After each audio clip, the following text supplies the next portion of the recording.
чорабиниҳои идона бахшида ба рӯзи парчами давлатии ҷумҳурии тоҷикистон ҳамчун рамзи иттиҳоду сарҷамӣ ва давлатдории миллӣ ва мояи ифтихору сарбаландии хурду бузурги мамлакат дар ноҳияи восеъ бо кушодашавии якчанд иншоотҳои ҷашнӣ шурӯъ гардид. Ба ин муносибат дар муҳити идона дар доираи корҳои ободонӣ дар деҳаи ҷаврес деҳоте ба номи абдиавазов дарвозаи деҳа мавриди истифода қарор дода шуд.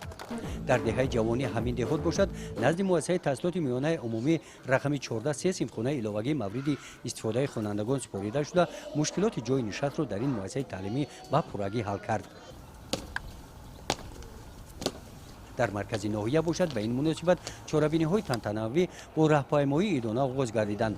иштирокчиёни раҳпаймоӣ дар сафи пеш раиси ноҳияи восеъ, роҳбарони мақомотҳои ҳифзи ҳуқуқ, мудирони бахшу шӯъбаҳои дастгоҳи раиси ноҳия, намояндагони корхонаву ташкилот ва муассисаҳо, наврасону ҷавонон дар даст парчами давлатии тоҷикистон бо ифтихори баланди ватандорӣ аз кӯчаи марказӣ гузаштанд. баъди анҷоми раҳпаймоии чорабинии тантанавӣ бахшида ба рӯзи парчами давлатии ҷумҳурии тоҷикистон дар толори қасри фарҳанги ноҳия баргузор гардид. сароғоз раиси ноҳияи восеъ дар симои иштирокчунии чорабинии сокинони ноҳияро бахшида ба рӯзи парчами давлатӣ табрик намуда қайд намуданд, ки парчами давлатӣ ба сифати яке аз рамзҳои давлатдорӣ, таҷассумгарии асосҳои тарихиву мероси арзишҳои миллӣ, ифодакунандаи мақсаду маром ва орзуву ормони халқи кӯҳанбунёдамон ба ҳисоб меравад.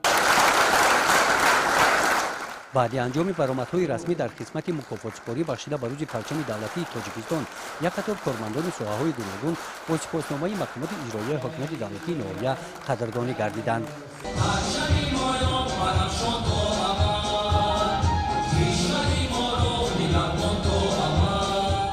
дар қисмати фарҳангии чорабинӣ кормандони бахши фарҳанги ноҳия барномаи идонаи консертиро манзури иштирокчиёни ҳамоиши идона гардониданд.